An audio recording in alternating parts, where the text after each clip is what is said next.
اعوذ باللہ من الشیطان الرجیم بسم اللہ الرحمن الرحیم الحمد للہ رب العالمین والصلاة والسلام علی اشرف الانبیاء والمرسلین سیدنا و مولانا ابی القاسم محمد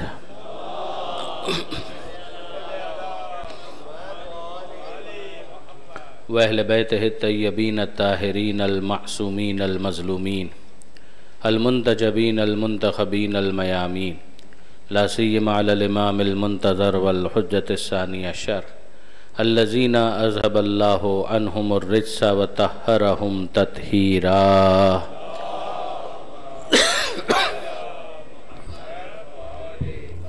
واللعنۃ الدائمۃ الباقیۃ علی اعدائہم اجمعین من یوم ظلمہم الی قیام یوم الدین اما بعد فقد قال اللہ سبحانہ وتعالی فی القرآن الحکیم بسم اللہ الرحمن الرحیم ونريد أن نمن على الذين استضعفوا في الأرض ونجعلهم أئمة ونجعلهم الوارثين صلوات على محمد وآل محمد.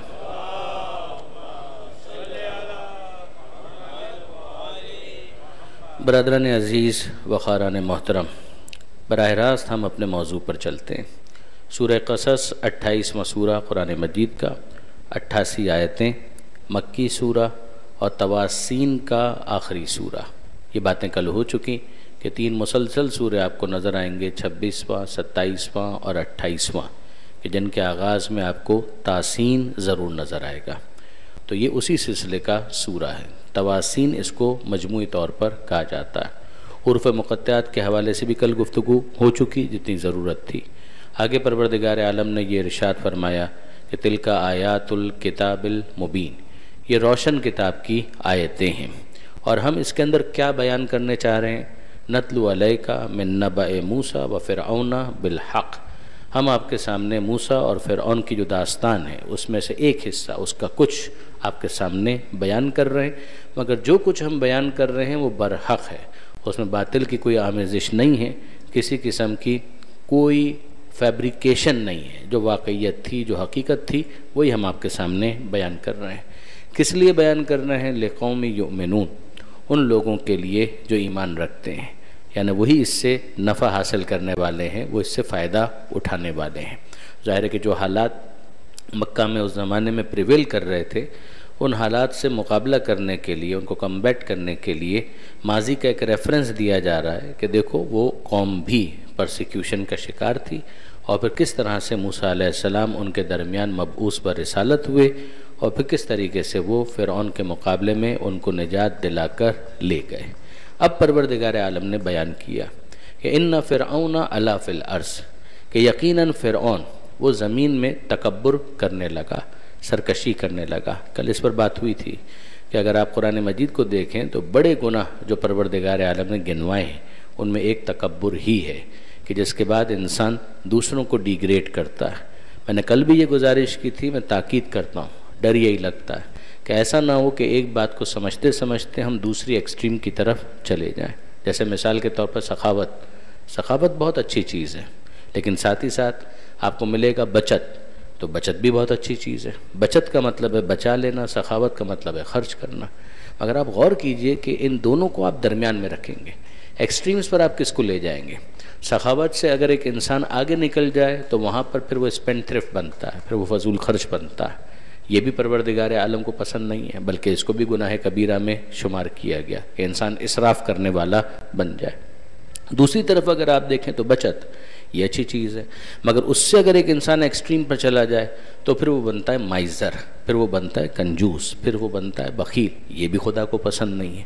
تو یہ وہ چیزیں ہیں کہ جن کو سمجھنا بہت ضروری ہے، کہ ایک درمیان کا ایریا ہے کہ جس میں انسان اپنے آپ کو اس طرح سے پلیس کرے کہ بچائے مگر خرچ کرنے کی جگہوں پر خرچ بھی کرے.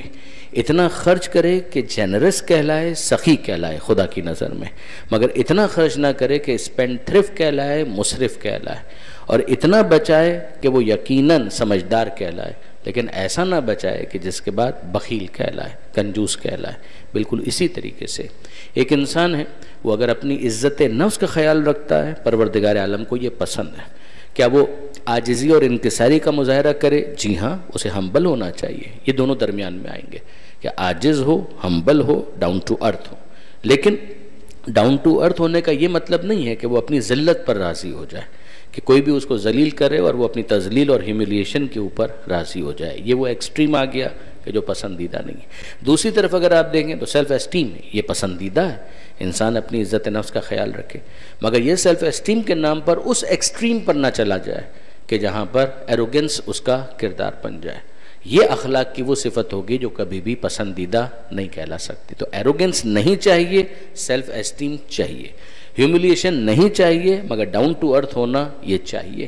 یہ جس طریقے سے ایک بیلنس کا معاملہ ہے، یہ آپ اخلاقیات کی کتابیں پڑھتے چلے جائیے، یعنی جو بھی کتاب آپ اٹھا کر دیکھیں گے تو اس میں آپ کو یہ ڈیٹیلز مل جائے گی. من جملہ جو آئیڈیل بک ہے اس موضوع کے اوپر وہ ملا احمد نراقی کی معراج السعادہ ہے، جس کا اردو ترجمہ عروج السعادہ کے نام سے ہوا، اور اس کا ایک انگریزی آپ یوں کہیے کہ ایبریجمنٹ، اس کی ایک سمری اور خلاصہ وہ بھی جامع تعلیمات والوں نے شائع کیا، اور بہت اچھا ہے وہ خلاصہ. وہ ایک طرح سے ٹیکسٹ بک ہے کہ جس کو پڑھنا چاہیے اور اسٹوڈنٹس کو بھی خاص طور پر پڑھنا چاہیے. یہاں اسٹوڈنٹ سے میری مراد مدرسے کے طلاب نہیں ہے، وہ تو ویسے ہی پڑھیں گے، لیکن اس کے علاوہ بھی جو دوسرے بچے ہیں اسکول جانے والے، کالج جانے والے، ان کو بھی اس کوڈ کو جو کنڈکٹ کے بارے میں ہے، مورل ویلیوز کے بارے میں ہے، اس کو پڑھنا بہت ضروری ہے. اس میں اس بیلنس کے بارے میں بہت اچھی گفتگو کی گئی ہے. پروردگار فرماتا ہے کہ فرعون کا جو جرم کا سلسلہ تھا اس میں سب سے پہلا جرم جس پر خدا اس کو چارج شیٹ کر رہا ہے وہ کیا ہے؟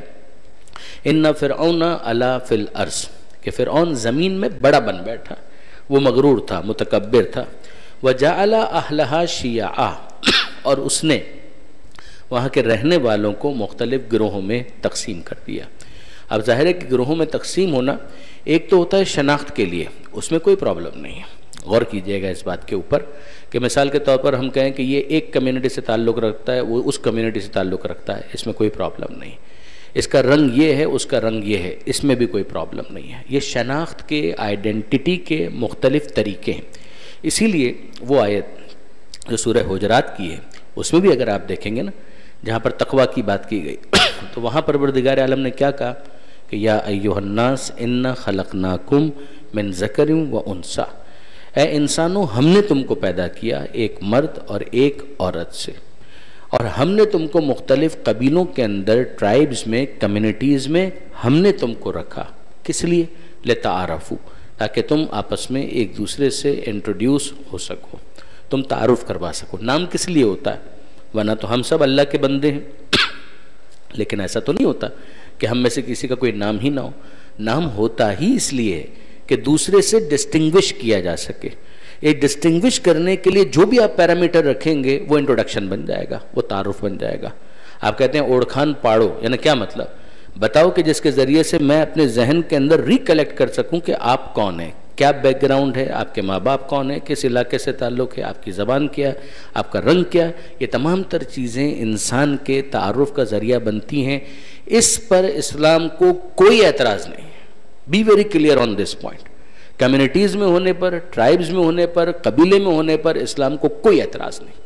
رنگوں کا مختلف ہونا یہ پروردگار عالم نے اپنی نشانی کے طور پر پیش کیا ہے. پروردگار کہتا ہے تعارف کی حد تک بالکل ٹھیک ہے، مگر یہ فضیلت کا معیار نہیں بن سکتا. اس کی بنیاد پر آپ کسی کو شہری حقوق سے محروم نہیں کر سکتے. یہ اگر آپ کر رہے ہیں تو پھر غلط کر رہے ہیں، ورنہ صحیح ہے. ایک کلب ہے، اس کے جو ممبرز ہیں وہ کلب کی اس فیسیلیٹیز سے یقیناً فیسیلیٹیٹ ہوں گے، اس میں کوئی حرج نہیں ہے. آپ کے بچے ہیں وہ آپ کے گھر کے اندر ہیں، آپ نام وہاں پر کلب کا استعمال نہیں کرتے، مگر بات تو یہی ہے کہ یہ آپ کے امیجیٹ فیملی ممبرز ہیں کہ جن کی ایک رسپانسبلٹی لینے والا ہیڈ آف دا فیملی ہے، اور وہ ان کے خرچوں کو بھی دیکھ رہا ہے، ان کو لک آفٹر بھی کر رہا ہے. بالکل ٹھیک ہے، بالکل مناسب ہے، بالکل صحیح ہے. اسی کو آپ ایکسپینڈ کر دیں تو ایک برادری بن گئی، ایک جماعت بن گئی، اس میں بھی کوئی پرابلم نہیں. پرابلم اس وقت آتی ہے کہ جب کسی ایک جگہ پر جو حکومت قائم ہوتی ہے وہ حکومت اس طرح سے فرق کرنے لگے کہ جو شہری حقوق ہیں ان کے درمیان فرق آنا شروع ہو جائے، جو رائٹس ہیں وہ ہر ایک کے برابر نہ ہوں، اپارچونیٹیز سب کے لیے ایک برابر نہ ہوں، تو پھر اس کے نتیجے میں ایکسپلائٹیشن شروع ہوتا ہے. اور اس استحصال کے نتیجے میں ڈیویژن اور ڈیویژن اور ڈیویژن، پھر فساد، اور فساد کے نتیجے میں خون خرابے تک بات چلی جاتی ہے. یہاں پر آپ دیکھیں گے تو پروردگار عالم نے جو دوسرا جرم بیان کیا فرعون کا، وہ کیا ہے؟ وَجَعَلَ أَهْلَهَا شِيَعًا، اس نے وہاں کے رہنے والوں کو مختلف گروہوں میں تقسیم کر دیا، یعنی اس کو ایکسپلائٹ کیا۔ یہ تو نیچرل تقسیم تھی کہ بھئی یہ بنی اسرائیل والے جو ہیں اوریجنلی کبھی یہ فلسطین میں رہتے تھے، کنعان میں رہتے تھے، اب یہاں پر آ کر آباد ہو گئے۔ مگر آباد ہو گئے ہیں تو کیا ان کے کوئی حقوق نہیں ہیں؟ ابتداءً تو ان کو بہت زیادہ ویلکم کیا گیا تھا، مگر جیسے کہ کل میں نے آپ کی خدمت میں عرض کیا کہ over the period of time, پھر اس کے بعد حضرت یوسف علیہ السلام کے احسان وغیرہ سب بھلا دیے گئے، اور بھی بہت ساری پولیٹیکل چینجز وہاں پر آتی چلی گئی، جس کے نتیجے میں اس پاپولیشن کا، اس کمیونٹی کا، اس آبادی کا، اس سوسائٹی کے اندر جو رول تھا وہ تقریباً غلاموں والا بن کر رہ گیا۔ تو پروردگار فرماتا ہے کہ اس نے اس کو ایکسپلائٹ کیا، ان کو لڑوایا۔ یستضعف طائفۃ منہم، اور ان میں کا جو ایک گروہ تھا اس کو بالکل کمزور بنا دیا۔ ایک تو یہ ہوتا ہے کہ بائی برتھ مثال کے طور پر کوئی کمزوری ہے جو کسی بچے کے اندر پائی جاتی ہے، تو آپ یہ کہیں گے یہ خدا کا امتحان ہے۔ مثلا آپ کہہ سکتے ہیں کہ بھائی یہ پیدائشی طور پر آنکھوں سے محروم ہے، خدا نہ کرے، تو آپ کہیں گے کہ ہاں ٹھیک ہے صاحب، محسوس ہوتا ہے کہ اس کا ایک امتحان ہے۔ میڈیکل سائنس کا بھی ایک امتحان ہے کہ وہ اس کا علاج دریافت کرے، لیکن جب تک اس کا علاج دریافت نہیں ہوتا تب تک بہرحال اس کا ایک امتحان ہے، بات سمجھ میں آتی۔ کوئی کمزور ہے، اس کا ایک امتحان ہے، مگر ایک وہ ہے کہ جو کمزور ہے نہیں، اس کو ایک سازش کے طور پر کمزور بنا دیا گیا۔ یہ وہ چیز ہے کہ جس کو یہاں پروردگار عالم ایک اور جرم کے طور پر اور کرائم کے طور پر بیان کرتا ہے۔ تو پہلی چیز جو اس کا اخلاقی جرم تھا کہ وہ خود مغرور اور متکبر تھا، ایروگنٹ تھا، 1۔ نمبر 2، جو بادشاہ ہوتے ہوئے اس نے اس سوسائٹی کے ساتھ کیا تو اس کے اندر جو ڈویژن ہے اس کو ایکسپلائٹ کیا۔ نمبر 3، ایک گروہ اس کو تو بالکل دیوار سے لگا دیا گیا، اس کو کمزور بنا دیا گیا۔ یہ بنی اسرائیل کی بات ہو رہی ہے۔ اب وہ جو کمزور بنا رہا تھا وہ کیسے بنا رہا تھا، اس کے اندر ایک اور چیز بیان کر دی گئی کہ یذبح ابناءہم ویستحیی نساءہم، اس نے ان کے بیٹوں کو ذبح کرنا شروع کر دیا اور ان کی لڑکیوں کو زندہ رہنے دیا، خدمت کے لیے، سلیوری کے لیے، کنیز بنانے کے لیے، میڈز کے بنانے کے لیے کہ وہ کام کرتی رہیں گی، لیکن یہ کہ ان کے لیے ترقی کی کوئی گنجائش نہیں تھی، اور لڑکوں کو تو ایک عرصے تک ذبح کیا جاتا رہا۔ ظاہر ہے کہ اس کے نتیجے میں ایک کمیونٹی اس طرح کے اگر پلان جینوسائیڈ کو فیس کر رہی ہے تو آپ اندازہ کر سکتے ہیں کہ اس کے اندر کتنی کمزوری آ جائے گی۔ اِنَّهُ كَانَ مِنَ الْمُفْسِدِينَ، یقیناً فرعون فساد کرنے والوں میں سے تھا۔ اب یہاں پر اس لفظ کو سمجھیے گا، یہ تمام تر چیزیں جو ابھی میں نے آپ کے سامنے بیان کی کہ یہ کرائم تھا، یہ جرم تھا، یہ اس نے غلط کیا، ان تمام تر چیزوں کو پھر اوورآل پروردگار عالم نے کہا کہ وہ مفسدین میں سے تھا۔ سوال پیدا ہوتا ہے، قرآن مجید نے یہ لفظ بہت استعمال کیا ہے، اذا قیل لہم لا تفسدوا فی الارض، کہ جب ان سے کہا جاتا ہے کہ زمین میں فساد مت کرو، قالو، تو وہ کہتے ہیں انما نحن مصلحون، کہ ہم فساد نہیں کر رہے، ہم تو اصلاح کر رہے ہیں۔ یہاں پر ہم کو سمجھ میں آیا کہ ایک لفظ ہے فساد اور ایک لفظ ہے اصلاح، اور یہ ایک دوسرے کے اپوزٹ ہیں، یعنی اصلاح اگر ہے تو فساد نہیں ہے، فساد اگر ہے تو اصلاح نہیں۔ اس کو کیسے ہم سمجھیں اور پھر اس کے بعد اس آیت کے اوپر اپلائی کریں؟ دیکھیے برادران عزیز، کوئی چیز ہے کہ جس کو یوٹیلائز کیا جا سکتا ہے، ایک طریقہ کار تو یہ ہے کہ آپ اس کو بند کر کے رکھ دیں، نہ وہ باہر آئے نہ اس کا استعمال ہو، آہستہ آہستہ اس نے بھی ڈیپریشیٹ کر جانا ہے۔ آپ کہیں کہ اگر وہ باہر آئے گی چیز تو ظاہر ہے کہ پھر استعمال ہوگی تو خراب ہوگی، تو اس کا آسان سا حل کیا ہے کہ اس کو بند کر کے رکھ دیا جائے، تو یوٹیلائز ہی نہیں ہوگی۔ جیسے وہ چھتری کے بارے میں ایک مشہور لطیفہ ہے کہ کسی نے پوچھا دکاندار سے چھتری خریدتے ہوئے کہ بتائیے میں ایسا کیا کروں کہ یہ چھتری کبھی خراب نہ ہو؟ کہ 2 چیزوں سے اس کو بچا کر رکھیں، ایک بارش سے اور ایک دھوپ سے۔ نہ بارش میں کبھی اس کو کھولیے نہ دھوپ میں کبھی اس کو کھولیے، تو یہ صحیح رہے گی۔ یہ دکاندار نے اگر کہا بھی ہو تو ازراہ مزاح، فیکچول پوزیشن کیا ہے؟ آپ سب فائننس کے افراد میرے سامنے بیٹھے ہیں، اکاؤنٹس کے افراد میرے سامنے بیٹھے ہیں، اگر آپ یوز نہ بھی کریں تو اس نے ڈیپریشیٹ ہو جانا ہے، آہستہ آہستہ فرسودگی اس کے اوپر آئے گی، تھوڑا لیٹ آئے گی، مگر اس کا فائدہ کیا ہوا؟ وہ چیز جس کو بنایا ہی اس لیے گیا تھا کہ دھوپ میں اس کو نکالا جائے تاکہ سایہ مل سکے، بارش میں اس کو نکالا جائے تاکہ پروٹیکشن مل سکے. تو اگر آپ اس موقع پر اس کو نہیں نکال رہے تو پھر اس کی یوٹیلیٹی ہے کیا؟ پھر تو اس کو بند کر کے آپ نے رکھ دیا. جو سرمایہ کے بارے میں بھی کہا جاتا ہے کہ سرمایہ بس اگر ایک جگہ پر فریز کر دیا گیا تو اس کی یوٹیلیٹی کیا ہے؟ اس کو تو رول کرنا چاہیے, اس کو تو گردش میں آنا چاہیے. اس کے نتیجے میں اس کی یوٹیلیٹی بڑھتی ہے. اب آئیے محفل کے اوپر. یہ محفل کا آپ کے سامنے ہال ہے اندر کی طرف, اور یہ باہر صحن ہے. ایک طریقہ کار تو یہ ہے کہ آپ اس کو بند کر دیجئے. آپ کہیں کہ کھولیں گے تو استعمال کیا ہوگا؟ استعمال ہوگا تو خراب ہوگا, تو خراب ہوگا تو پھر خراب ہونے سے بچانے کے لیے اس کو بند رکھو. تو پھر بنایا ہی کیوں تھا بھائی؟ تو بنایا اس لیے تھا کہ استعمال کیا جائے. لیکن جب آپ اس کو استعمال کریں گے, یوٹیلائز کریں گے, تو اس کو مینٹیننس چاہیے. اگر وہ مینٹیننس اس کو ملتی رہے تو اس کو کہیں گے اصلاح, اور اگر اس مینٹیننس کو نہ کیا جائے تو وہ ڈیٹیریٹ ہوتا چلا جائے گا. اس میں اگر خراب کرنے میں کوئی ایک آدھ اسٹیپ اور اٹھا لے تو اس کا نتیجہ یہ نکلے گا کہ کام فساد کی طرف چلا جائے گا. میں ایک اور مثال آپ کی خدمت میں عرض کرتا ہوں. آپ اپنے گھر میں کھانا کھاتے ہیں, ڈائننگ ٹیبل کے اوپر کھانا رکھتے ہیں. یہ ڈائننگ ٹیبل پر کھانا کیوں رکھا؟ اس لیے کہ ڈائننگ ٹیبل ہے ہی اس لیے کہ اس کے اوپر کھانا رکھا جائے اور لوگ کھانا کھائیں. لوگوں نے بیٹھ کر کھانا کھایا. اب اس کے بعد کیا ہے؟ اس کو مینٹیننس کی ضرورت ہے, اس کو صفائی کی ضرورت ہے. تو جو وہاں پر پڑا ہوا تھا ٹریش, آپ نے اس کو اٹھایا. اس میں سے جو برتن ایسے تھے کہ جن کو دھویا جا سکتا تھا آپ نے سنک میں رکھا. جو ٹریش بن کے اندر ڈالنا تھا اس کو آپ نے بن کے اندر ڈال دیا. وہاں پر جو اور چیزیں پڑی ہوئی تھیں کہ جن کو کہیں ڈالا نہیں جا سکتا تھا لیکن صفائی کی ضرورت تھی, تو آپ نے ایک ڈسٹر لیا, ایک کپڑا لیا, گیلا کپڑا, اور اس سے اس کو صاف کر دیا. اس کو کہیں گے اصلاح, کہ وہ چیز استعمال بھی ہوئی اور استعمال کے ساتھ ساتھ اصلاح کی طرف بھی وہ جا رہی. لیکن اگر کوئی مثال کے طور پر اس موقع پر کھانا کھانے کے بعد کام یہ کرے کہ جو سنک کے اندر جانے والی چیزیں ہیں ان کو بھیج دے ڈسٹ بن کے اندر, اور جو ڈسٹ بن والی چیزیں ہیں ان کو ڈال دے سنک کے اندر, یا مثال کے طور پر اٹھتے اٹھتے 2-4 مرتبہ تھوک کر اس ڈائننگ ٹیبل کو اور خراب کر دے, تو اب آپ مجھے بتائیے کہ یہ کیا ہو رہا ہے؟ یہ کام جس کے لیے اس ٹیبل کو رکھا گیا تھا وہ یہ نہیں تھا, وہ کچھ اور تھا. آپ نے بجائے اس کے کہ اس کو استعمال کر کے اس کو اصلاح کی طرف لے کر جاتے, اس کی یوٹیلیٹی ہوتی اور پھر مینٹین بھی کیا جاتا, ریفارم کیا جاتا, اس کو اور خراب کر دیا. یہ چیز کہلائے گی فساد. اب آپ سے میں پوچھتا ہوں کہ ذرا سا اس پوری وضاحت کو فرعون کے کیس میں لے کر آئیے.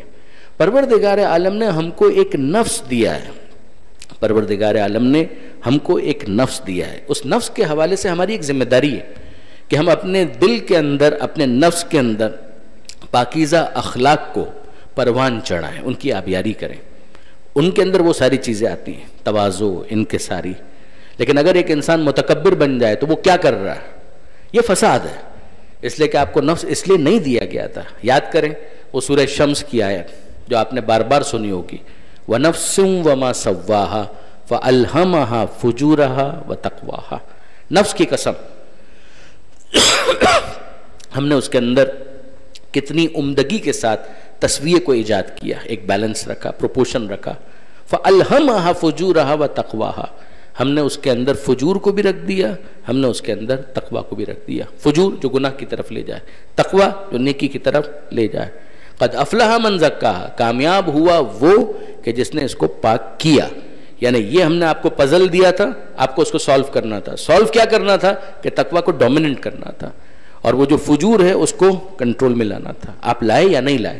اگر ایک انسان متکبر بن گیا تو اس کا مطلب یہ ہے کہ اس نے اس طرح سے استعمال نہیں کیا. یہ بالکل ویسا ہی شخص ہے کہ جو ڈائننگ ٹیبل پر اٹھتے اٹھتے 2 مرتبہ تھوک کر چلا گیا. ایز اے ریزلٹ اس نے اس ڈائننگ ٹیبل کو خراب کر دیا. اس کو کہیں گے فساد. تو یہ نفس کے ساتھ فساد کیا کہ پروردگار نے یہ نفس اس لیے نہیں دیا تھا, نفس کسی اور مقصد کے لیے دیا گیا تھا اور اس نے کچھ اور کر دیا. تو یہ جتنا بھی اخلاقی مسئلہ انسان کے اندر ایجاد ہوتا ہے, ایروگنس ہے, حسد ہے, جیلسی ہے, ہرس ہے, طمع ہے, لالچ ہے, یہ جتنی چیزیں ہیں یہ سب کے سب فساد ہیں. اخلاقی اعتبار سے اس کو فساد سے تعبیر کیا جائے گا. میں امید کرتا ہوں کہ یہ بات آپ کے لیے واضح ہوئی ہوگی. یہ پہلا فساد ہے. دوسری چیز کیا تھی کہ اگر due to any reason, right اور رانگ, اگر ایک شخص صاحب اقتدار بن چکا ہے, now he is a ruler, وہ رول کر رہا ہے, تو اس کو اپنی رعایا کے لیے کچھ ایسا کرنا ہے کہ جس کے نتیجے میں ان کی بہتری ہو سکے، نہ یہ کہ ان کے اوپر مظالم کے پہاڑ توڑ دیے جائیں. ان کو تو آگے لے کر چلنا ہے. کل امرئن راعن وکلکم مسئول، کلکم راعن وکلکم مسئول عن رعیتہ. تم میں سے ہر ایک رعایا رکھتا اور تم میں سے ہر ایک اس بات کا ذمہ دار ہے کہ اپنی رعایا کو لک آفٹر کرے. تم سے سوال کیا جائے گا. اب یہ کیا ہو گیا؟ یہ ہو گیا فیملی کا معاملہ کہ اور کچھ نہیں تو تمہاری فیملی تو تمہارے انڈر میں ہے، تمہیں اپنی فیملی کو لک آفٹر کرنا ہے. ایسا کچھ کرنا ہے کہ وہاں فساد نہ ہو، اصلاح ہو.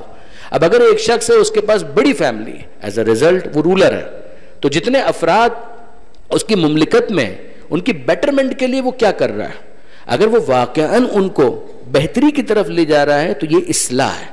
اور اگر وہ ان کو ایکسپلائٹ کرے، ان کے اوپر مظالم کے پہاڑ توڑ دے، مثلاً یہ سب کچھ کرے کہ لڑکوں کو ذبح کر رہا ہے، لڑکیوں کو خدمات کے لیے زندہ رکھ رہا ہے، یہ سب قرآن مجید کی نظر میں فساد ہے. کہ پروردگار عالم نے اگر مہلت دی تھی کسی صاحب اقتدار کو تو اس لیے نہیں دی تھی کہ وہ اپنے اس اقتدار کے ذریعے سے رعایا کا بیڑا غرق کر کے رکھ دے، ستیہ ناش کر کے رکھ دے. درود بھیجیے گا محمد و آل محمد پر.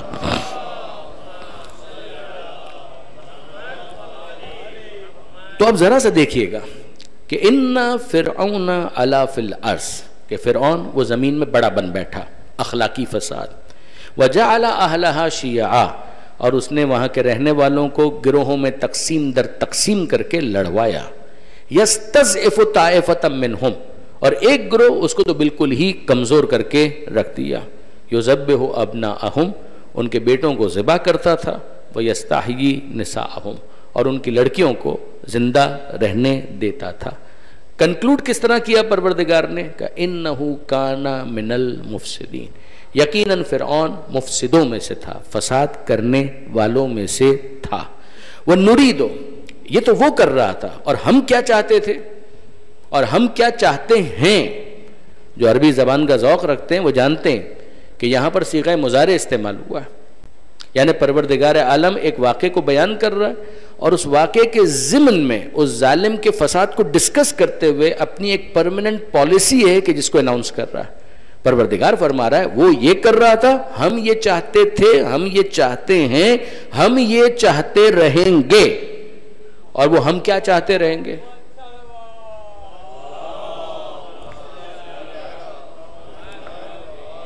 وَنُرِيدُ أَن نَّمُنَّ عَلَى الَّذِينَ اسْتُضْعِفُوا فِي الْأَرْضِ، وہ ایک گروہ کو کمزور بنا رہا تھا. ہمارا ارادہ یہ ہے کہ جن کو کمزور بنایا جا رہا ہے انہی کے اوپر ہم نعمتوں کو نازل کریں، انہی کے اوپر ہم احسان کریں. وَنُرِيدُ أَن نَّمُنَّ عَلَى الَّذِينَ اسْتُضْعِفُوا فِي الْأَرْضِ، اور پھر ہم ان کے اوپر احسان کس طرح سے کریں گے کہ بادِ نظر میں سپرفیشلی اگر دیکھیں تو اس کمزور گروہ کے ابھرنے کا کوئی امکان نہیں.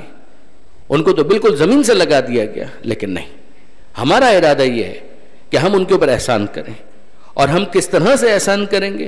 وَنَجْعَلَهُمْ أَئِمَّةً، ہم انہی کی امامت کا اعلان کریں گے. انہی میں موسیٰ پیدا ہوں گے، انہی میں کوئی ایسا آئے گا کہ جو ان کو لیڈ کر کے آگے لے جائے گا. وَنَجْعَلَهُمُ الْوَارِثِينَ، اور ہم ان کو زمین کا وارث بنائیں گے. وَنُمَكِّنَ لَهُمْ فِي الْأَرْضِ، اور ہم ان کو زمین پر اقتدار ادا کریں گے. یہ ان کے ساتھ کریں گے جو بیچارے کمزور تھے، اور وہ جو بڑے مغرور اور متکبر بن رہے تھے ان کے ساتھ ہم کیا کریں گے؟ وَنُرِيَ فِرْعَوْنَ وَحَامَانَ وَجُنُودَهُمَا مِنْهُمْ مَا كَانُوا يَحْذَرُونَ، ہم دکھلائیں فرعون کو، حامان کو اور ان کے لشکریوں کو انہی کمزوروں سے وہ دکھلائیں کہ جس کا انہیں خوف تھا. وہ خوف کیا تھا؟ یہی خوف کہ ایسا نہ ہو کہ وہ پیدا ہو جائے کہ جو آ کر ہمارے اقتدار کو ختم کر دے گا. یہاں پر میں آپ کی خدمت میں عرض کروں برادران عزیز، میں جب بھی اس آیت کو پڑھتا ہوں یقین جانیے میں حیران ہوتا ہوں کہ یہ کیسی احمقانہ اپروچ تھی فرعون کی طرف سے. آپ غور کیجئے گا میرے ساتھ اس بات پر.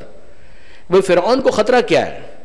فرعون کو خطرہ یہ خواب دیکھا تھا، کاہن نے بتایا تھا، جو بھی ریزن تھا، خطرہ یہ تھا کہ کہیں موسیٰ پیدا نہ ہو جائے، وہ بچہ پیدا نہ ہو جائے. بنی اسرائیل میں نام تو پھر بعد میں رکھا گیا موسیٰ، کہ وہ ایک بچہ پیدا نہ ہو جائے تو کیا کرو؟ کہ ان کے لڑکوں کو ذبح کروا دو، نہ رہے بانس نہ بجے بانسری. ایسا ہی ہے نا کہ جب وہ بچہ پیدا ہی نہیں ہوگا تو نہ وہ بڑا ہوگا، نہ بڑا ہوگا، نہ میرے اقتدار کو کوئی خطرہ ہوگا. آپ مجھے بتائیے اور انصافاً ذرا غور کیجئے گا، جو خبر فرعون کے پاس تھی، تھیوری آف پروبیبلٹی آپ کو کیا بتاتی ہے؟ دو میں سے ایک بات ہے، یا وہ خبر صحیح تھی یا وہ خبر غلط، کوئی تیسرا امکان ہے؟ یعنی یہ بالکل ایسا ہی ہے نا کہ جیسے آپ نے سکہ اچھالا کہ ہیڈ یا ٹیل، تو ادھر ہیڈ اور ٹیل، کوئی تیسرا آپشن ہے؟ یا ہیڈ ہوگا یا ٹیل ہوگا، کوئی تیسرا آپشن تو نہیں ہے۔ تو فرعون کے پاس ایک خبر ہے، اور وہ خبر یہ ہے کہ بنی اسرائیل میں ایک بچہ پیدا ہوگا، اور وہ کیا کرے گا کہ میرے اقتدار کو ختم کر دے گا۔ اگر ہم اس سے سوال کریں فرضاً کہ یہ بتا کہ یہ خبر سچی ہے یا جھوٹی، تیسرا کوئی امکان ہے؟ تیسرا کوئی امکان نہیں، یا یہ خبر جھوٹی ہے یا یہ خبر سچی ہے۔ اب میں اس سے پوچھتا ہوں کہ مجھے بتاؤ کہ اگر یہ خبر جھوٹی ہے تو پریشان ہونے کی ضرورت کیا ہے؟ اگر یہ خبر جھوٹی ہے تو پریشان ہونے کی ضرورت کیا ہے؟ اور دوسری بات، اگر یہ خبر سچی ہے تو ذبح کروانے سے کیا ہوگا؟ اگر یہ خبر جھوٹی ہے تو پریشان ہونے کی ضرورت نہیں ہے، اور اگر یہ خبر سچی ہے تو تیرے بچوں کو مروانے سے کیا ہوگا؟ جب خبر سچی ہے اور ایسا ہونا ہی ہے تو اس کا مطلب یہ ہے کہ تو جس کو بھی مروانا چاہتا ہے مروا لے، جو آنے والا ہے وہ آ کر رہے گا، اس کو ختم نہیں کیا جا سکتا۔ آپ غور کیجئے برادران عزیز کہ یہ بالکل سامنے کی چیز ہے کہ دو امکانات ہیں، کوئی تیسرا امکان نہیں پایا جاتا۔ مگر مسئلہ یہ ہوتا ہے کہ جو مغرور اور متکبر ہے عام طور پر وہ اپنے آپ کو بہت اسمارٹ سمجھ رہا ہوتا ہے، مگر وہ اتنا اسمارٹ ہوتا نہیں ہے۔ اقتدار کے نشے میں، دولت کے نشے میں انسان کی مت ماری جاتی ہے، پھر اس کی بدھی باقی نہیں رہتی، پھر اس کے سامنے کی جو چیز ہوتی ہے وہ بھی وہ کمپریہینڈ نہیں کر پاتا۔ یہی معاملہ فرعون کے ساتھ ہوا۔ اور کیا عجیب بات ہے کہ یہی وہ آیت ہے کہ جو حضرت امام زمانہ عجل اللہ تعالی فرجہ الشریف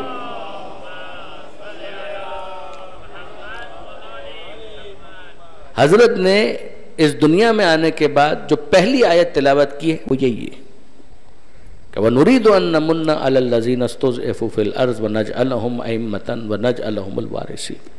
کیا عجیب بات ہے۔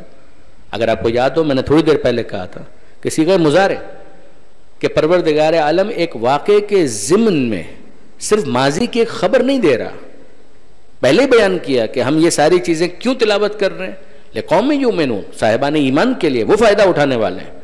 تو وہ اس آیت کے ذریعے سے کیا سمجھیں کہ یہ ہماری مستقل پالیسی ہے۔ تم کو بظاہر لگے گا کہ ان کو ختم کر دیا گیا، ان کو خراب کر دیا گیا، ان کو ہلاک کر دیا گیا، یہ تباہ ہو گئے، برباد ہو گئے، وہ تم کو لگے گا۔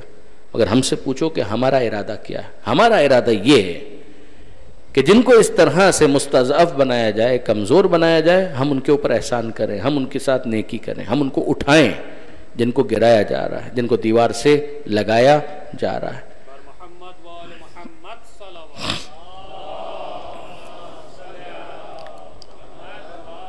سامرہ میں سرمن رآ، یہ بات ہے 255 ہجری کے آس پاس کی، 254 اور 255، کہ جب حضرت حجت کی ولادت ہونے والی تھی، اس سے پہلے جو 11ویں امام ہیں ان کی فیملی لائف کو ڈسٹرب کر دیا گیا، کبھی زندان، کبھی نظر بندی۔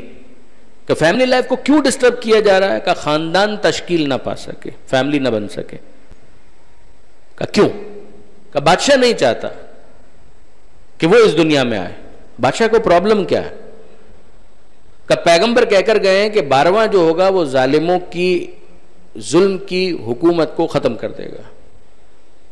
تو آپ کو کیا پریشانی ہے؟ اگر پیغمبر یہ کہہ کر گئے ہیں کہ 12واں آئے گا اور وہ ظالموں کو ختم کر دے گا، تو آپ کو کیا پریشانی ہے؟ اگر آپ پریشان ہیں تو اس کا مطلب یہی ہے کہ یہ اقبال جرم ہو رہا ہے، کہ اس کا مطلب یہ ہے کہ آپ کہہ رہے ہیں کہ ہاں ہم وہ ظالم ہیں کہ جن کا خاتمہ ہوگا۔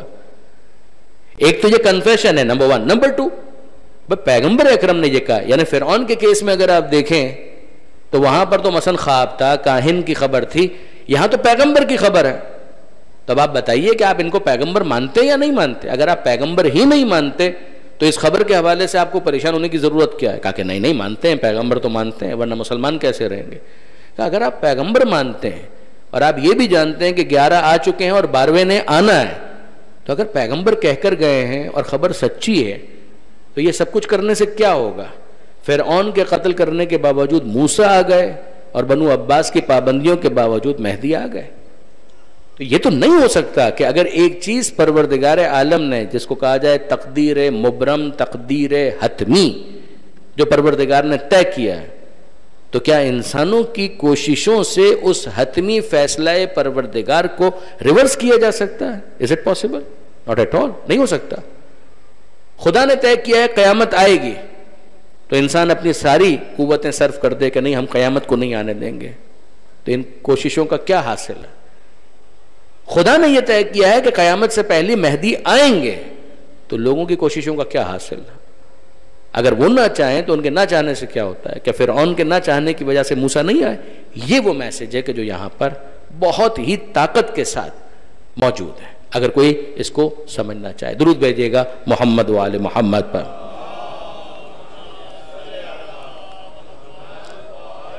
پھر اس کے بعد اگر آپ دیکھیں گے تو آپ کو سورہ نور، یہ 28واں سورہ ہے سورہ قصص، اس سے پہلے اگر آپ جائیں تو 27واں سورہ نمل، 26واں سورہ شعراء، 25واں سورہ فرقان، 24واں سورہ سورہ نور، اور سورہ نور کی 55ویں آیت وہ بہت سگنیفیکنٹ ہے۔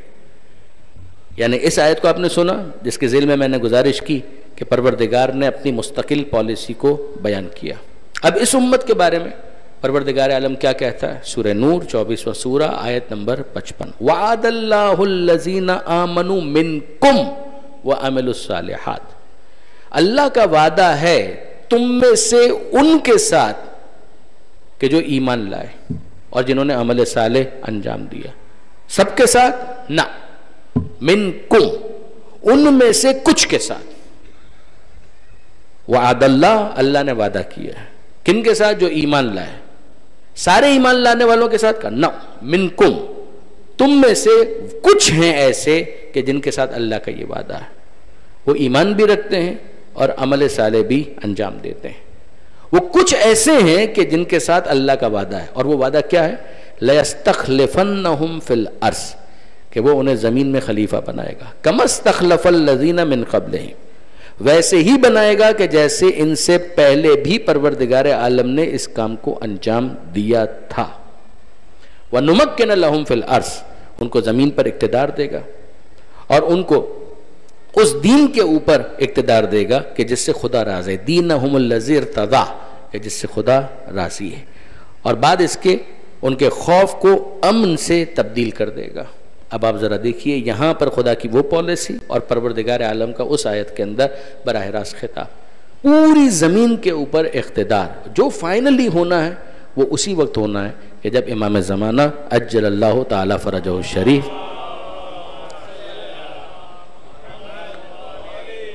تشریف لائیں گے۔ اس لیے کہ بہرحال جو دوسرے انٹرپریٹیشن کیے گئے اس میں جس کے اوپر بھی آپ تطبیق کریں، پوری زمین کے اوپر تو یہ کبھی بھی نہیں ہوا، پوری زمین پر تو کبھی بھی مسلمانوں کا اقتدار نہیں آیا۔ اس اقتدار کو ہم صحیح مانیں، غلط مانیں، باطل مانیں، حق مانیں، جو مختلف اوپینینز ہیں آپ جانتے ہیں، شیعہ سنی ڈیویژن اسی بنیاد پر، مگر جو بھی ہے یہ طے ہے کہ وہ اقتدار جو بھی تھا، مثلا آپ کہہ لیجئے کہ ایشیا کے کچھ علاقوں میں تھا، کچھ یورپ کے علاقوں میں تھا، اسپین تک چلے گئے تھے، کچھ افریقہ تک چلے گئے تھے، لیکن ٹھیک ہے بہرحال پوری زمین وہ تو نہیں آئی کبھی بھی۔ یہ جو پوری زمین کا معاملہ ہے یہ اسی وقت ہونا ہے کہ جب آخری امام نے آنا ہے، کیونکہ وہاں پر الفاظ بھی ہیں کہ یملأ الارض قسطا وعدلا کما ملئت ظلما وجورا، وہ زمین کو عدل و انصاف سے ویسے بھر دے گا کہ جیسے وہ ظلم و جور سے بھری ہوگی۔ درود بھیجیے محمد و آل محمد پر۔ اب اس کے بعد جو اگلی آیت ہے اس میں پروردگار عالم مادر موسیٰ کے ساتھ جو خدا کی برخورد ہے کہ پروردگار نے اپنے اس ارادے کو عملی طور پر کیسے جامہ پہنا ہے، پریکٹیکلی کیسے کیا، یعنی یہ تو ارادے کا اعلان ہے نا کہ یہ ہمارا ارادہ، مگر اس ارادے کو اس خاص کانٹیکس کے اندر پروردگار عالم نے کس طرح سے امپلیمنٹ کیا، اس کا تذکرہ یہاں سے شروع ہوتا ہے کہ اوحینا الی ام موسیٰ، ہم نے موسیٰ کی ماں پر وحی کی، انرضعی ہے کہ مادر موسیٰ اس بچے کو دودھ پلاؤ۔ یعنی اب خلاصہ کیا ہوا کہ بچے ذبح کیے جا رہے ہیں، تو مادر موسیٰ جب وہ حاملہ ہوئی تو ظاہر ہے کہ وہ پریشان کہ اس بچے کے ساتھ کیا ہوگا جب یہ پیدا ہوگا، اور اگر لڑکا ہوا تو اس کا مطلب یہ ہے کہ اس کو بھی سلاٹر کر دیا جائے گا۔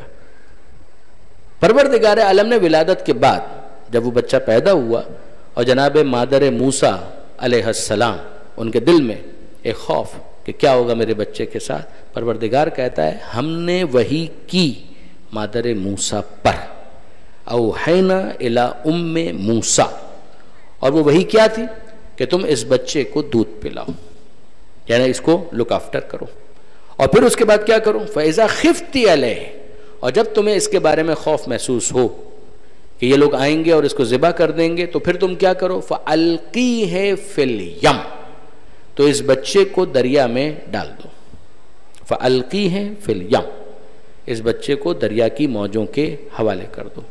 پھر کہا جا رہا ہے وَلَا تَخَافِي وَلَا تَحْزَنِي، اے مادر موسیٰ نہ خوف زدہ ہونے کی ضرورت ہے اور نہ غم کرنے کی ضرورت ہے، پریشان مت ہو، دلاسا دیا، لا تخافی ولا تحزنی، نہ خوف کرنے کی ضرورت ہے۔ خوف کا تعلق ہوتا ہے مستقبل کے ساتھ، ایسا نہ ہو جائے، ایسا نہ ہو جائے، ایسا نہ ہو جائے۔ تو بچے کے بارے میں کہ اگر میں اس کو دریا کی موجوں کے حوالے کر رہی ہوں، ڈوب نہ جائے، ختم نہ ہو جائے، نقصان نہ ہو جائے، پروردگار فرماتا ہے کہ ہم نے مادر موسیٰ کو یہ کہا لا تخافی، خوف زدہ ہونے کی ضرورت نہیں ہے، ولا تحزنی، اور غم بھی مت کرو۔ غم کا تعلق ہوتا ہے ماضی کے ساتھ، خوف فیوچر کے ساتھ، فیئر، غم گریف اس کا تعلق ہوتا ہے ماضی کے ساتھ، جو یادیں ہیں جو انسان کو ہانٹ کرتی ہیں کہ ارے میرا بچہ تھا، میری گود میں تھا، مگر میں نے تو اس کو حوالے کیا، آگے کیا ہوگا، آگے تو جو ہوگا سو ہوگا، مگر وہ میرا بچہ میرے پاس تھا اور مجھ سے چھن گیا، مجھ سے دور ہو گیا۔ اب وہ ماضی کی جو یاد ہے وہ انسان کے دل کو غمگین کرتی ہے، مغموم رکھتی ہے، حزن و اندوہ کا باعث۔ پروردگار فرماتا ہے کہ نہ، لا تخافی ولا تحزنی، اے مادر موسیٰ نہ خوف کرنے کی ضرورت ہے اور نہ غم کرنے کی ضرورت ہے، انا رادوہ الیک، ہم اس بچے کو آپ کے پاس پلٹا دیں گے، وجاعلوہ من المرسلین، اور صرف اتنا نہیں ہے کہ ہم اس کو پلٹا دیں گے، بلکہ ہم تو اس کی رسالت کا اعلان کریں گے، اس کو رسول بنائیں گے۔ یعنی یہ بچہ نہ فقط یہ کہ ہلاک نہیں ہوگا، محفوظ رہے گا، نہ فقط یہ کہ محفوظ رہے گا بلکہ بڑا ہوگا، نہ فقط یہ کہ بڑا ہوگا بلکہ رسول ہوگا، اس کی رسالت ہوگی، اس کا پروفیٹہڈ ہوگا، اس کی امت ہوگی۔ وَجَاعِلُوهُ مِنَ الْمُرْسَلِينَ، ہم اس کو رسول بنائیں گے۔ یہ ہے پروردگار عالم کا اعلان، امتحان، اور امتحان کے بعد پھر پروردگار عالم کی طرف سے انعام، جس کا جتنا ظرف اتنا اس کا امتحان۔ تو مادر موسیٰ کا جتنا ظرف تھا اتنا امتحان پروردگار نے لیا، مگر جہاں رباب کے ظرف کی بات، وہاں پر ہمیں احساس ہوتا ہے کہ پروردگار عالم نے بقدر ظرف جو جناب رباب کا امتحان لیا ہے وہ بہت بڑا امتحان۔ یعنی آپ ذرا اندازہ کیجئے کہ ایک ماں کی کل امید کیا ہے، اس کے دو اولادیں ہیں، ایک بیٹی ہے اور ایک بیٹا۔ یہی وہ چیز تھی کہ جو شب عاشور جناب رباب کہہ کر افسوس کر رہی تھی، اور یہ کہہ رہی تھی کہ اے میرے والی، اے میں وارث، میں کتنی بدقسمت ہوں کہ اللہ نے مجھے دو اولادیں دی، ایک بیٹی اور ایک بیٹا۔ بیٹیاں میدان میں جا کر جہاد کرتی نہیں ہیں، خدا نے بیٹا بھی دیا ہے، محروم نہیں رکھا، لیکن وہ اتنا چھوٹا ہے کہ میدان میں نہیں جا سکتا۔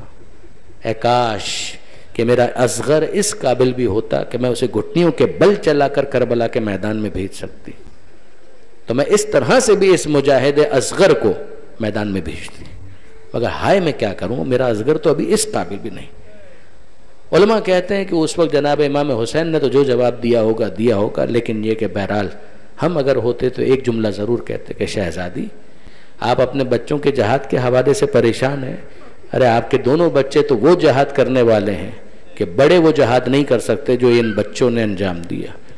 آپ کی سکینہ وہ جہاد کرے گی کہ جس کے نتیجے میں شام فتح ہو جائے گا، اور آپ کا اصغر وہ جہاد کرے گا کہ جس کے نتیجے میں کربلا فتح ہو جائے گی۔ اور واقعاً اصغر نے وہ جہاد کر کے دکھلایا، وہ جہاد کہ جس کے نتیجے میں فوج اشقیہ پھوٹ پھوٹ کر رونے لگے، ان کی بھی ضبط کا دامن باقی نہیں رہا۔ ذرا غور فرمائیے برادران عزیز کہ جب حسین مظلوم کہتے ہیں کہ رباب لاؤ اصغر کو میری گود میں دے دو، شاید میں تیرے بچے کو پانی پلا سکوں، اور جناب رباب نے حسرت کے ساتھ مگر آمادگی کے ساتھ اپنے بچے کو امام حسین کی گود میں دیا، اور حسین بچے کو گود میں لیتے ہیں اور ابا کے ساتھ سایہ کرتے ہیں کہ ایسا نہ ہو کہ دھوپ کی شدت بچے کو متاثر کرے، پہلے ہی بہت پیاسا ہے۔ اور فوج عشقیہ دور سے دیکھ رہی ہیں کہ اب حسین آ رہے ہیں، مگر محسوس ہو رہا ہے کہ ہاتھ میں کچھ موجود ہے، اور ابا سے اس کو کور بھی کیا ہوا ہے. آپس میں باتیں شروع ہو گئی. ایسا لگتا ہے کہ حسین قرآن لے کر آ رہے ہیں، قرآن کا واسطہ دینے والے ہیں. مگر جب قریب آئے امام حسین اور ابا کو ہٹایا تو انہوں نے دیکھا کہ یہ قرآن صامت نہیں ہے، قرآن ناطق کا ایک پارہ ہے کہ جس کو لے کر حسین آئے. پارہ ہے اور بہت چھوٹا پارہ ہے، مگر یہ چھوٹا ہونے کے باوجود بہت بڑا اور بہت بھاری ثابت ہوا کہ جب حسین نے یہ جملہ کہا، اے فوج اشقیہ، اگر تمہاری نظر میں کوئی قصوروار ہے تو میں ہوں. اس بچے کا کیا قصور ہے؟ اس بچے کی کیا خطا ہے؟ یہ تو ہر لغت میں معصوم ہے. اس بچے کی ماں کا دودھ تک خشک ہو چکا ہے. میں اپنے لیے پانی نہیں مانگتا، مگر آؤ اور آگے بڑھ کر اس بچے کو پانی پلاؤ. پانی تو نہیں پلایا. شرمندہ سے ہوئے کہ واقعاً ہم کیا کر رہے ہیں، اس بچے کے ساتھ کیا کر رہے ہیں. کچھ دیر انتظار کے بعد حسین کہتے ہیں اگر تم سمجھتے ہو کہ بچے کے بہانے میں پانی پی لوں گا تو لو، میں نے اس بچے کو زمین کربلا پر رکھ دیا. ریگزار کربلا، گرمی کا زمانہ، گرم ریت. میر انیس کا شعر ہے، گرمی سے مضطرب تھا زمانہ زمین پر. گرمی سے مضطرب تھا زمانہ زمین پر، بھن جاتا تھا جو رکھتے تھے دانا زمین پر. کہ اتنی گرم ریت کہ اگر اس پر دانا رکھا جائے تو وہ بھی بھن جائے.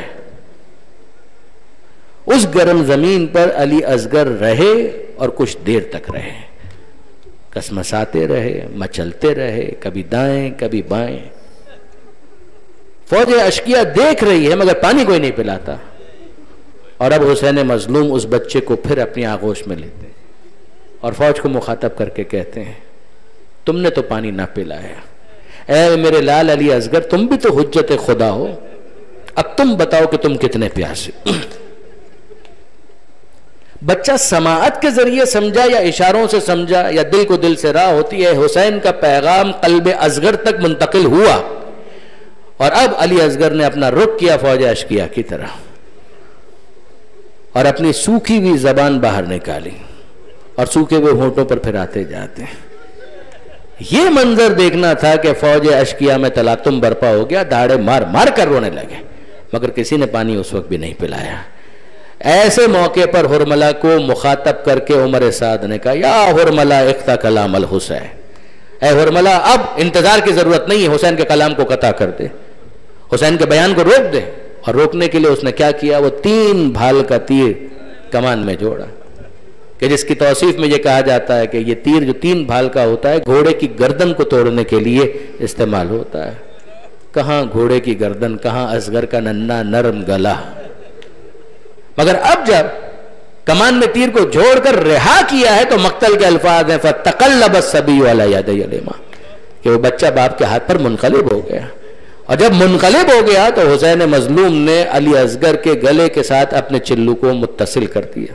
وہ خون بہتا ہوا آیا اور حسین کے چلو میں جمع ہو گیا. حسین مظلوم، بچہ کتنا چھوٹا تھا، اس کا خون ہی کتنا تھا، اتنی پیاس کے بعد کتنا خون باقی بچا تھا، مگر وہ سارا خون حسین مظلوم نے اپنے چلو میں جمع کیا. اور پھر اس کے بعد الفاظ یہ ہیں کہ زمین پر ڈالنا چاہا تو زمین فریادی، اے حسین اس مظلوم کے، اس معصوم کے خون کو زمین پر مت ڈالیے ورنہ قیامت تک زمین سے غلہ نہیں اگے گا. آسمان کی طرف اچھالنا چاہتے ہیں تو آسمان فریادی ہے، اے حسین اس خون کو آسمان کی طرف مت اچھالیے گا. اگر یہ مظلوم کا خون آسمان پر گیا تو آسمان سے کبھی بارش نہیں ہوگی.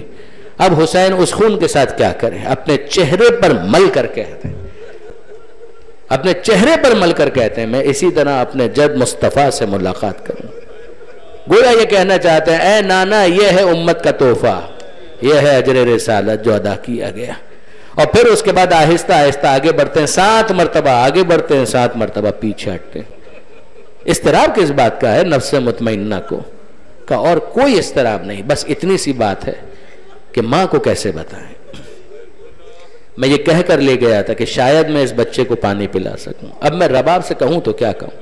اور جب خیمے کے پاس آئے تو رباب کو مخاطب کر کے کہتا ہے رباب میں کون ہوں؟ واپس ابا کور کیے ہوئے ہیں، اصغر نظر نہیں آ رہا. اے رباب میں کون ہوں؟ کہا آپ میرے والی، آپ میرے وارث، آپ میرے آقا. کہا رباب ایک بات کہوں صبر کرے گی؟ کہا حکم کیجئے۔ کہا میں تیرے اصغر کو پانی نہ پلا سکا، وہ اپنے خون سے سیراب ہو کر آیا، یہ کہہ کر اصغر کے لاشے کو رباب کی آغوش میں دے دیے، اور رباب نے اصغر کے لاشے کو اپنی آغوش میں لیا اور ایک جملہ کہا یا بنیا مثلو کا یونہار، یہ جملہ نہیں ہے پورا مرثیہ ہے، اے میرے لال تیری عمر کے تو جانور بھی ذبح نہیں کیے جا۔ وہ کون شقی اور بدبخت تھا کہ جس نے تجھے اس طرح سے ذبح کر دیا۔ الا لعنت اللہ علی الظالمین وسیعلم الذین ظلموا ای منقلب ینقلبون۔ بار الہ اس قلیل توسل کو قبول فرما، ہمارے آنسوؤں کو جناب سیدہ کے رومال میں جگہ عطا فرما، مالک ان آنسوؤں کے صدقے میں ہمیں نفس کی تطہیر کی توفیق عطا فرما، اے پروردگار بہترین اخلاق سے آراستہ ہونے کی توفیق عطا فرما، قرآن مجید میں غور و فکر کی توفیق عطا فرما، آل محمد کی شفاعت نصیب فرما، بیماروں کو شفا عطا فرما، بے روزگاروں کو رزق حلال عطا فرما، جو بے اولاد ہیں اولاد صالح عطا فرما، جو صاحبان اولاد ہیں تربیت کی توفیق عطا فرما، اے پروردگار جو اپنی اولاد کے رشتوں کے لیے پریشان ہیں ان کی اولاد کو بہترین رشتے عطا فرما، مالک جن کے گھروں میں ناچاکی ہے ناراضی ہے علی اور زہرا کے مقدس گھرانے کا واسطہ، ان گھروں کی ناراضی کو الفت اور محبت سے تبدیل فرما، وطن عزیز پاکستان کو استحکام عطا فرما، زمانے کے امام کے ظہور میں تعجیل فرما، ہمیں ان کے اعوان و انصار میں شمار فرما۔ ربنا تقبل منا انک انت السمیع العلیم وتب علینا انک انت التواب الرحیم۔